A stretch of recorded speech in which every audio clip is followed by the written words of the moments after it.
afternoon, everyone. Thanks so much for choosing this session. I'm Erin Mazursky. I'm the founder and executive director of Rhize, which is an organization that works in 15 different countries supporting local grassroots movements, largely through our, this is what we are, what we do. Largely through a global coaching network of experienced movement builders who have taken down dictators, stopped apartheid, are building some of the most innovative democracy movements that I've seen in the DRC and in Zimbabwe and Sudan. And so what's really cool about our work is that we have a network of people that are really learning from each other that are actually in very different contexts. And it's been really cool to kind of see people build on how each other organizes. And obviously what we see here in the US, and what's happening in the US is actually very scary and very similar to a lot of the contexts in which we work. And I think a lot of my job recently as an American is to help other Americans understand exactly what we're up against, and also understand that there are really effective ways of dealing with this and defeating it using movement building and people power. But we have to think, it means that we have to think differently. So we're up against actually a very different beast than we have in the past. We have a leader that is not going to listen to just everyday people writing petitions and lobbying Congress and all of that. He doesn't care. And so that means that we have to be more creative and we have to be more strategic in how we approach our organizing. And so this session today is really focused on bringing some of those lessons to you. I hope that it will be somewhat interactive and that you'll come leaving with some new organizing strategies. And yeah, so that's kind of what we're trying to do. What else do I want to say before we fully dive in? We only have 40 minutes, so I'm just diving in, actually. So what we do know right now is that we are in the age of movements, and I apologize. Oh, that's what I was going to say. Is that I apologize. These slides aren't super visible, but for the most part, you don't need to see them. We'll turn off the lights if you really need to see it. So we're in what we say is the age of movements. There are actually more movements that have popped up in the last decade than in the last 3 decades combined. And part of that is technology. You know, we see what other people are doing and we imitate that, and that's really wonderful. But we have another, and so that unprecedented mobilization is incredible. You know, we had 1.4 million people participate on one day during the Women's March. That is like incredible participation. The question is, how do you keep that going? And what the unfortunate news is that while we have more movements than ever, fewer and fewer they're succeeding at fewer rates, or at lower rates. That's right. There we go.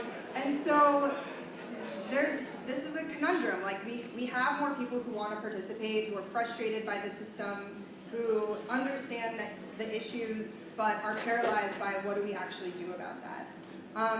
And so that to me is actually one of our deepest questions that we have to dive into and really grapple with in this new era of authoritarianism around the world is not just how do we engage people, because a lot of people, like really a lot of people get it and want to do something, but the tactics that we put out there, sign this petition, donate to this group,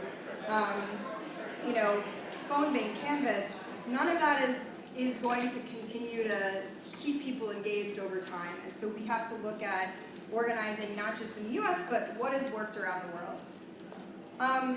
I know that a lot of people know this, and maybe you don't have to say it, but what's happening, I just said this, but like what's happening in the US is part of a global trend. Democracy, as it's defined in terms of, free press and checks and balances in terms of our institutions and all of that, it's been backsliding for the last decade. And it's been harder for us to see, I think, oftentimes, because the US tends to be a place of, of stronger democratic institutions. But I think the curtain is being pulled back now, and we no longer have the preconditions in the US for what we consider to be democracy. And that, I will say that that has been true for different populations in the US for a very long time. And so, you know, there are people for whom this country was just not built. But in terms of like the pillars of democracy, they're crumbling. We have an electorate that is largely not engaged. We know that because most people do not vote. We have elected officials that care more about their parties than they do about the country. And our institutional checks and balances, free press, money in politics, all of these things that are supposed to, separation of church and state, all of these things that are supposed to be, you know, checks and balances are in decline. So what do we do about it? That's not to be super depressing, but what do we do about it? So I want to talk about what is a movement. First, movement has become a bit of a buzzword. We kind of consider everything a movement these days. And I think as someone who is a practitioner of movement building and really works on building effective movements, I think I can be a bit of a snob about what that is, but I want to ground us in a definition of movement so that we know what we're talking about. We have some common terminology. Is everybody okay, like, abled and can stand on your feet for just a couple of minutes? If you can't, that's also fine. But I'd actually like to invite everybody to stand up and actually come join me here. I told you it's going to be interactive, so I want to just do a brief exercise about what is a movement, so we can think about it. Okay, so as you get up here, this side of the room is protest, and this side of the room is traditional organization, so institution. So I'm going to say a couple different words, and you are going to stand on the spectrum where you most associate that word, whether that's like more like a protest or more like an organization. And there's obviously some in-betweens, okay? So first word, spontaneous.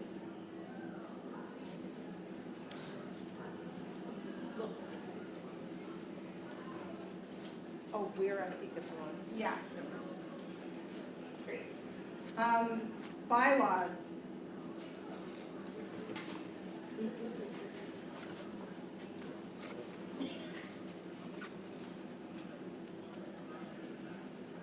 Really all the way with it.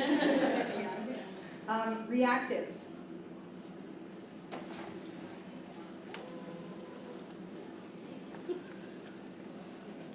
Okay, we've got some people all over the place. So I'm gonna ask Emily, why did you put reactive as organization?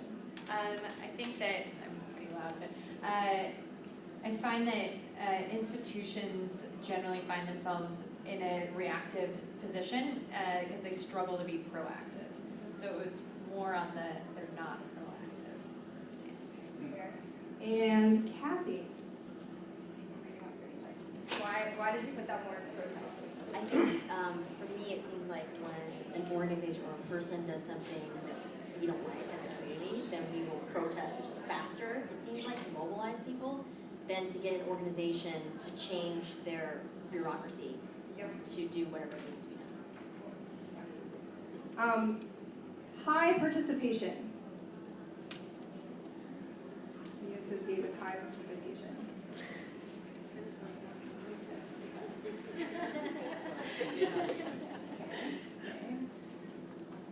Christina, why are you sort of like in the middle of this? Sorry, calling people out. I'm more so like towards the organizational side, just because the tried and true organizations, because they have a legacy of doing the work, more folks sort of get into that versus more like smaller local like protesting. Yep, that's fair. And Michael, why do you think protests are higher participation? Well, I think participation often starts with protest. I think protests are higher participation initially. The problem is that participation often then wanes, so it doesn't last. So I'd say it kind of starts here, but then starts to head in another direction. Great. Great. I'm going to leave it at that because we could go on like this, but and we have not that long to do this. But I appreciate you guys participating. What is the point of that exercise? What did you gain from that, if anything? Yes. Most of those terms go either way. I think all of us could go either way. You can talk yourself to one way and looking at it in the other. Yeah. Yeah, and it's actually that we usually think about, who's building movements. Is it like people who are out protesting, or is it these institutions that tend to be slow to react, tend to be more formalized? Strategy is one of the words that obviously, you can have a strategy that is about protest, but oftentimes organizations are the ones that, are really, they create the strategy, they take a long time, blah, blah, blah. And so the point is that movements really tend to be something in between, right? There's no one organization, and this is the student of movements in me that's like, no one organization is a movement, like, God, help us. It's not, but neither is one protest, right? And they both feed into movements. So I want to give you guys a very quick overview of the 3 core elements that Rhize teaches that we see as foundational to every successful movement.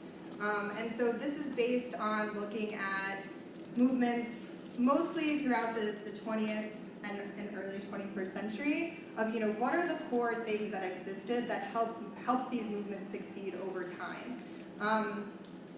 And so there are really 3 things. It's having a movement identity, using community organizing, and enabling strategic action. So I'm just going to go through this really quickly because this is really what we call and define a movement, or what we see as the definition of a movement. So a movement identity, what do we mean by this? We mean having long-term strategy. We mean something that isn't just like we want to win this one thing. It's what is the long-term struggle? Have you been able to define that? Do people understand what that long-term struggle is? I learned this concept the hard way. I was a student activist working on the anti-genocide movement. The anti-genocide movement was really the Stop Genocide in Darfur movement.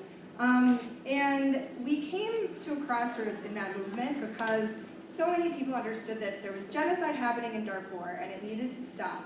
And we actually accomplished one of our main goals of that movement, which it was for other reasons that we'll see, which was getting a massive peacekeeping force in the ground and advocating for that, and the U.S. being sort of a big player in making sure that happened, and that was partially because of our advocacy. But once we got that peacekeeping force on the ground, things got a little bit more complicated. It was like, well, now there's not enough helicopters, and they're underfunded, and all these things that nobody really wanted to hear about. They were like, great, peacekeeping force, we go home, we won. And I think we see this a lot of times in our movements, is like we think we've won, or we think this is the moment, and then we don't plan for what happens next. And so building a movement identity and a framework helps give people common goals, but also common values of, wait a second, we won this, but the fight's not over, and we need you back out on that field. And so that's really a core part of movement identity. And what this says, just because I know it's hard to read, maybe because I'm standing in front of it, is common purpose and vision. It builds long-term power. So it's, again, not just one protest in which you have a lot of power concentrated at once, but actually power that you can build again and again and again off of the last thing that you did. And that's really critical in a movement. It's focused on creating systemic transformation, and so it's not just about reform, but actually have you changed the look and feel of this issue. So the movement for Black Lives is not just, there's not one piece of legislation there. We have to change white supremacy. We have to change the way that people understand racism in this country. We have to change the culture of how we relate to each other and talk to each other and understand the way in which we are all personally racist. Anyways, and so, and it equips people with critical skills to participate. And so that's a really critical part of building that movement identity, is that people have their own abilities and agency to participate in that movement. The second piece is community organizing. This is the piece that most Americans are most familiar with, which is, we are able to use sort of like servant leadership to bring more people in. It's about creating connections. It's about creating one-to-one relationships. It helps create community and structure in which people can organize and be organized and communicate with each other. I think we're familiar with it. We're not always the best at investing in it and investing in those relationships that really create the social fabric that is democracy. And it lays that critical foundation. And then strategic action is kind of the third piece of this, where you're recruiting new people through action. That action, more people come into your movement because you are inviting them in, and you're inviting them in by creating opportunities to act. That is strategic action. And really effective movements do this in decentralized and distributed ways, and they link different theories of change together. And so all of this adds up to what we call the key ingredient of effective movements, which is active participation. A study was done back in 2011 that showed that the most effective nonviolent movements in the last 100 years were effective because of one thing, not because of political context, not because of socioeconomic, of the citizens, socioeconomic class of the citizens, not because of anything but this one thing, which was active participation.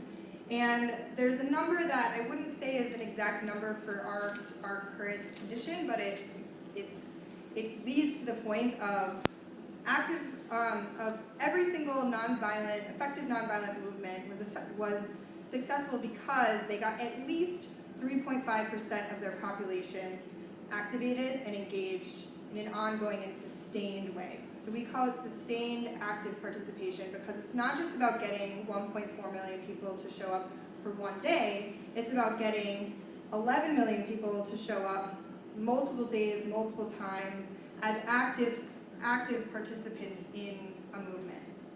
And that's really, knowing that for me changed the name of the game for movements, because it wasn't, oh, we need to pass this legislation and then the movement will succeed, or we need to deploy a peacekeeping force and then, woo, no more genocide.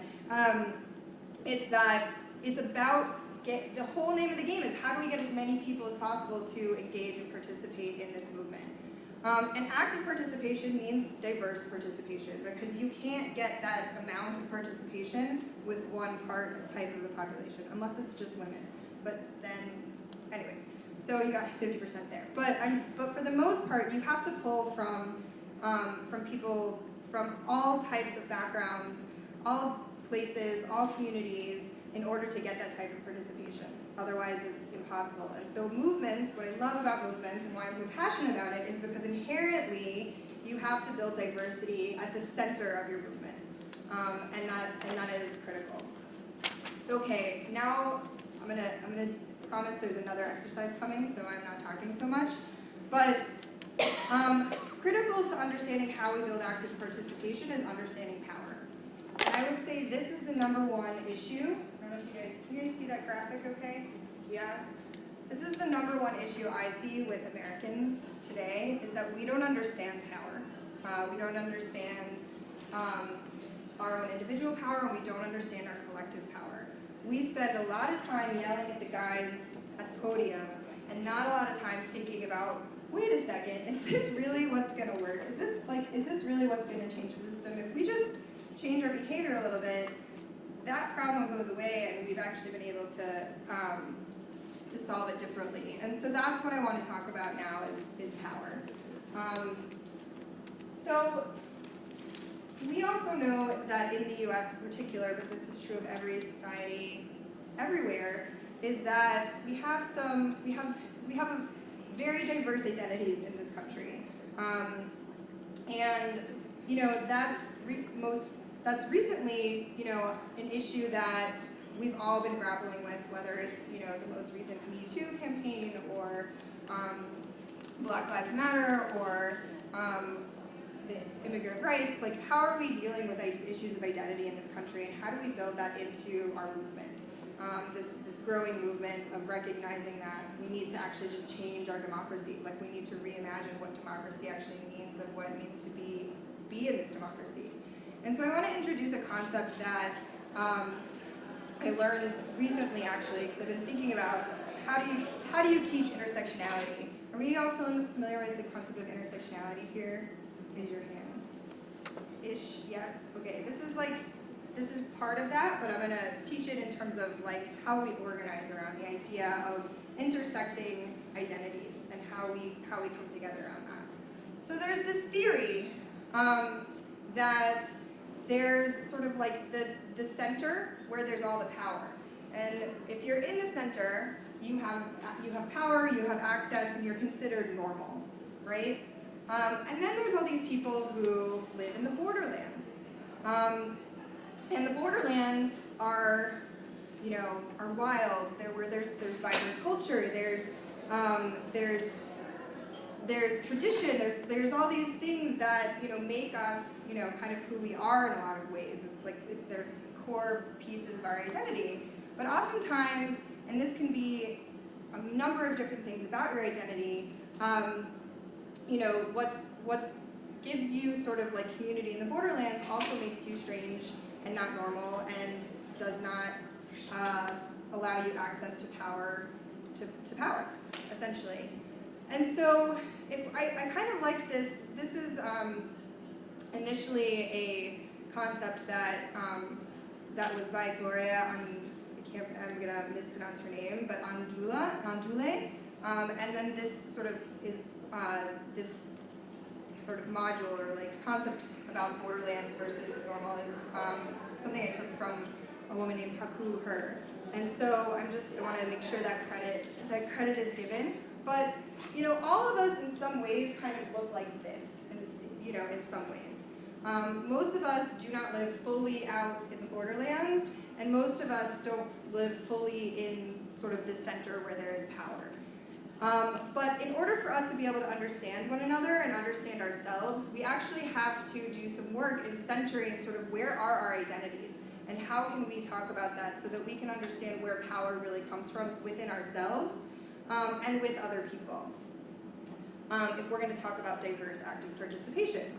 So I want to do one more second exercise, and we don't have a ton of time, so I'm going to give us, I want you to turn to a partner, and maybe I'm going to give you 1 minute to kind of think about it for yourselves, and then turn to a partner and share. But I just want us to ask this question, and obviously this is something we have to do much more digging on, but it's a start of answering these questions. What identities of yours locate you in or near the center? What are some of the benefits and advantages and privileges you have based on your center identities? And then what identities locate you in the borderlands? So this is obviously a very personal question, but I think it's something that we can use to center our organizing. So take 30 seconds to think about it. Yes. Yes. Sorry. So they're up here. Sorry. But what identities locate you in or near the center? What are some of the benefits, advantages, and privileges you have based on those center identities? And then what identities locate you in the borderlands? And this is based on U.S. American culture, is what we're talking about. So 30 seconds, think about it, and then we'll have a minute to share. Seems like people thought about it. So let's take 2 minutes to share. Trying to figure it out. I'm Brian. Nice to meet you. I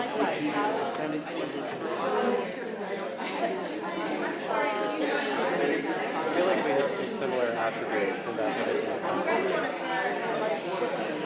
Well, we're both white. good question.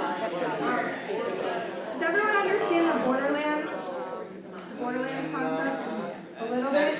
Okay. So Intersectionality. That's all right. So the point is that in U.S. culture, there are certain things that are normal, right? It's like, Desperate Housewives, what you see on TV. I think of that because when I travel, when I travel, they think that Americans are Desperate Housewives. So anyways, it's what you think is normal in this country.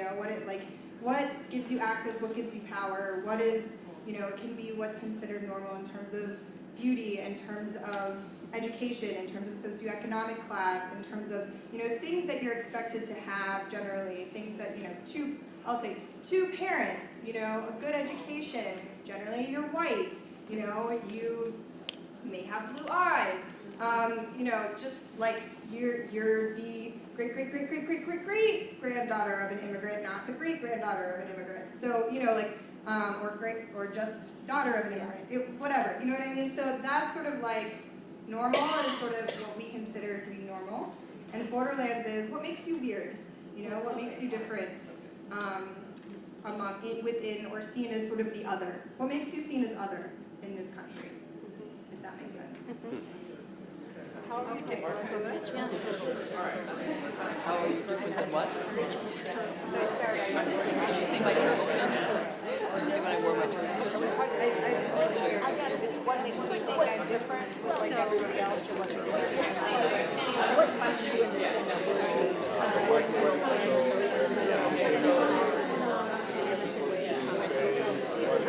what are those things that you appreciate? Power.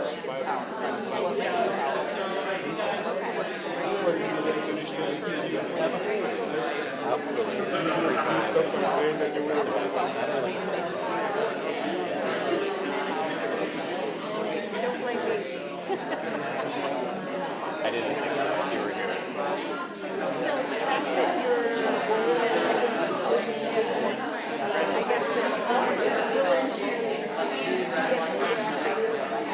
Okay, if you haven't switched, go ahead and switch.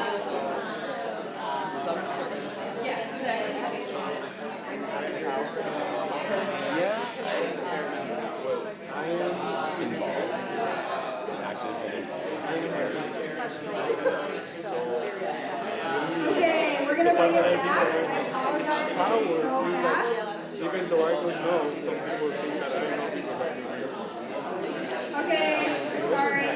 We're gonna bring it back. More time. That's fine. I'm sorry. It's not fine, but we're gonna move. We're gonna get to we're building on this. It's for coffee talk later. Coffee talk conversation. All right. So our organizing challenge is to really think about, I would say in the U.S. in particular, is to think about, how do we take the center out into the borderlands in a way that shifts our culture and narrative to be a more universal norm. Not how do we more people go to the center, which is actually how we think about it, but it's actually how do we take the center out into the borderlands so that we create a new type of normal. And so we're going to talk about how we might do that using power, understanding of power. So why does this, here we go, okay. We tend to think about power, and I apologize, I have 10 minutes, I'm trying to go fast. We tend to think about power as this. There's the leaders, there's the institution, and there's us, but people power, we believe in people power, and yet we put ourselves at the bottom of this pyramid, right? And really, and that means that we organize in that way too. We think about this game of chess, we line people up above us, and hope that they do what we think they're gonna do, and then, that's sort of the monolithic way of organizing. Instead, we forget that we're actually part of these institutions. We've all been students, part of the education institution. We've all gone to the doctor, part of the health institution. We know doctors and lawyers and judges and technicians and it's people who have served in the military. We know our brothers or cousins who are part of the police force, your local police force. We're all part of these systems, and that actually is good news because it means that the systems that we think of are more malleable and changeable than we realize. And so our organizing means that we need to think about how are we changing these systems that we all work in, which means we are all both, we all both participate in them whether we like it or not, but that also means that we have a choice about how we participate and how we can potentially organize each other. And so when we think about, if the goal is to get as many people as possible to be a part of our movements, what we're actually doing is ultimately thinking about power in terms of social and cultural power as well as political power, where we can actually reorganize our institutions and think about ourselves not just in these silos of like, oh, I'm a climate activist, or oh, I'm a feminist, but actually like, how do we all have intersecting identities here. We all have different ways that we participate and we don't participate. We're part of the norm, we're not a part of the norm. And so how do we bring this together? And so my last big concept here is what we call the spectrum of allies. And this is the big difference, I would say, in how people organize outside of the US, or non-Western organizing, and how we're organizing here. Which is, we think about organizing. So I actually want to do one last exercise. Actually, no, I'm going to tell you about this exercise. I apologize. It's like such a short amount of time. But okay, normally what's really fun is I would have you all line up according to the day of your birth. So not year, but like date of birth. So January is over here, December is over there. Usually it's a relatively even spread. And then we say, okay, there's a new ordinance out that says that the people who are born in December are really sick of being discriminated against for being end of the year. It means they always get the last scraps. You know, they're the youngest, which means that like, you know, different privileges are had, blah, blah, blah.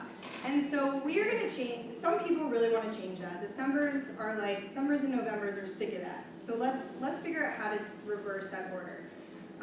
And we just let people go, generally, and like, it's like, okay, convince each other that that's how it should be. Well, who's gonna be against that? Who's gonna be against that? January, of course, they're like, I'm first, it's always been first.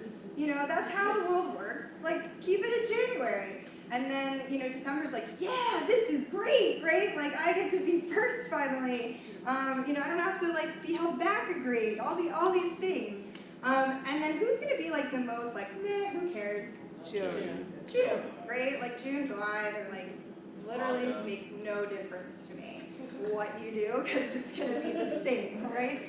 And so what's really interesting about this exercise is that the people who are obviously on the polar opposites, who do you think that they try to convince first about why this is the best idea or not a good idea? The people closest to them, right? Whereas in our organizing, when we say, we're gonna have gay marriage and we need to make sure that those homophobes like know that gays are cool, who do we go after first? We go after the homophobes, right? We're like, you have to love me. And they're like, no, I'm not, and I never will, and because I'm born in December and you're born in January, right? And like, we're just not gonna agree on this. And so this is the issue with our organizing right now, is that we like see a problem and then we're like, you know, you're gonna have to agree with me. When we forget that actually there's a whole spectrum of people out there that either really agree with you and are acting on it, but like maybe just sort of acting on it, agree with you but are like, meh, I have a job, 3 kids, and like whatever, or like, I don't know what to think about it, but tell me what to think about it. And then you've got people on the other side who, you know, tend to feel the same way, right? And so the way that our organizing has to change, I will say, is that we have to think about we have to be more strategic. It's instead of trying to get those stupid, like homophobic, misogynistic, bigots, xenophobic, blah blah blah blah blah, you know, folks who have like seemed to taken over our democracy on our side, we actually have to turn to each other, right? And we have to say, what are we fighting for, and who can I bring with me? And it's not a matter of like, are you a Democrat, or are you a democratic socialist, or are you, you know, an anarchist, or, you know, it's not a question of ideology. And I was at a conference last week with some other international groups, but like actually largely American activists. And, you know, because I do a lot of international work, a couple of them came up to me and they said, you know what Americans' problems are? problem is, and I was like, don't I know, but tell me. And they said, this was actually a French guy who's been doing a bunch of this type of organizing. He was like, you guys think that everybody has to agree with you, and so your organizing is about unity. And really, it's just about getting as many people on your side to like act together as you possibly can. And yeah, you have to have common values, and you have to have common purpose, and you have to kind of, agree, but like we're asking each other to like walk in our shoes rather than walk next to us in their own shoes. And and so the point of our organizing is actually to make things look like this. And the point is that we're never going to get rid of these guys. I like to also talk about it in terms of like tech adoption. Like there's some people who are just like, I'm never joining Facebook. And you're like, blah, blah, blah. Nope, just never joining Facebook. Or like your grandma who's never gonna have a smartphone, right? Like it's just, she's never gonna have a smartphone. It's better that she doesn't have a smartphone. It's like, just regular phone. Anyways. And so, what happens is that we have to grow the number of people on our side. But what's also going to happen, and I think we've seen this, is that also means that the base on the other side also gets a little bit more calcified. But that's okay, right? As long as like people agree with us. And I like to use gay marriage because it was one of the bigger, more recent victories, I would say, in terms of social, cultural wins. Is that what happened is that we didn't actually necessarily get rid of passive or active opposition. We just told them to shut up. We were like, you're homophobic, but just don't talk about it, right? Like, it's just like, it's no longer cool for you to say those things about gay people. Great, don't say them. And so culture shift, and then most people start like wound up, oh yeah, I'm not homophobic, I agree, gays, get married, who, whatever. And so, and the same thing happened with the civil rights movement. We tend to think that like the landmark, 1965 legislation was the turning point. But I like to point out that like there was a Million Man March 2 years before that was all about people saying, I'm not a racist, I'm not a segregationist. Obviously we know the work wasn't done, but that was like, there was a line drawn in the sand, basically. You're either with the racists or you're for civil rights. You're either homophobic or you think love is love. Right? And like that is what people were leaning into, is that a counter narrative was created of, it's no longer, okay to support segregation. It's that we support equality, we support love is love, and you create these alternative narratives. And that is what I think is our big task here in the US right now, is to help create this line in the sand. We have a president that's actually really great at helping us with that. But we're still, as progressives, working at making sure we take that line and define it. So Charlottesville, for example, great line. Like you're either with these crazy white supremacists or you're not. But we still haven't done enough of our own organizing infrastructure to bring people into those moments and say, okay, what it means to not be a part of them is to be a part of us. And what it means to be a part of us is that we're a part of a Borderlands group society in which we have to center the most marginalized voices in order for our democracy to actually be successful. And we have to not necessarily lean back on the institutions that we think are going to support us, and for a lot of us never did, but actually help rebuild and reimagine what those institutions can actually look like. And so I think that our challenge is defining that line in the sand and then creating ways for people to really act on it. It's not inevitable, right? Like it's not an inevitable thing. Like it's obvious that we don't want to be white supremacists. I think most of us in this room probably would say that we don't want to be that. Let's say we all don't want to be that. Sorry, I'm trying to, it's a little sleepy. But like whether, and what I'm basically saying is like, and contribute to it in different ways, but like generally like want to know that we're not a part of that. But the question is like, what are we a part of? And how do we bring more people into this movement and get activated?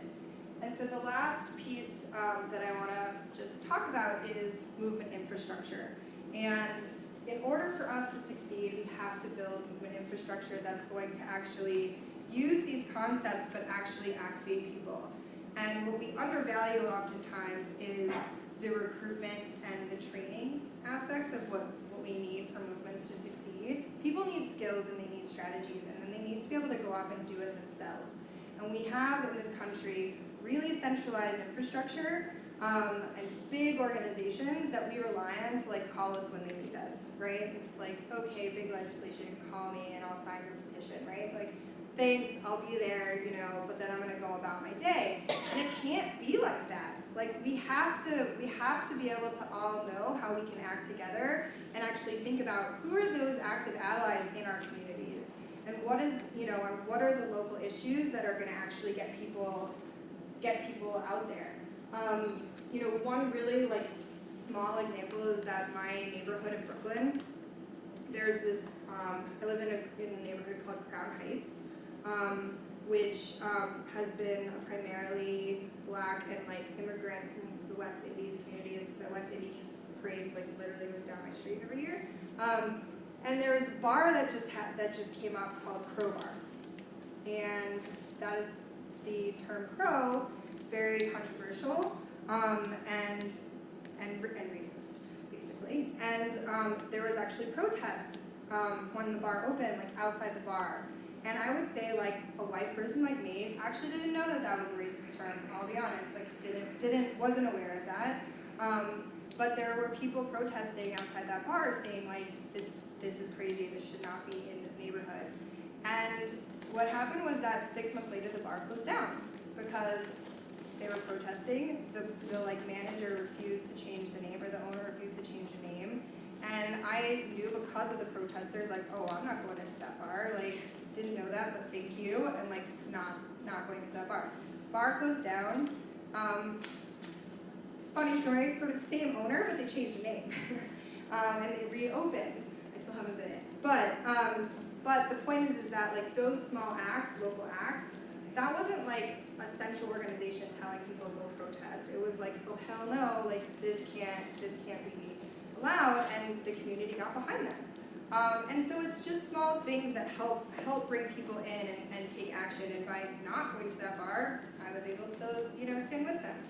So the question is, you know, we have to create these opportunities to train, act, recruit, and that's basically how we operationalize these elements of sustainable movement building.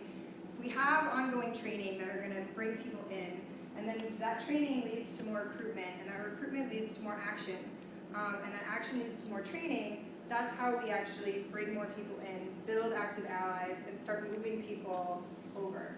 I think there are small acts, there are big acts, we can all do that, but it's about the ongoing act of being a participatory citizen, person in this country that knows where the line is and knows that this is a much longer struggle than what we see in the next year and what we see in the next 2 years, 2020. Like, this is going to be a longer fight for our democracy, but I think that there are enough lessons that we can pull from that will allow us to really redefine it.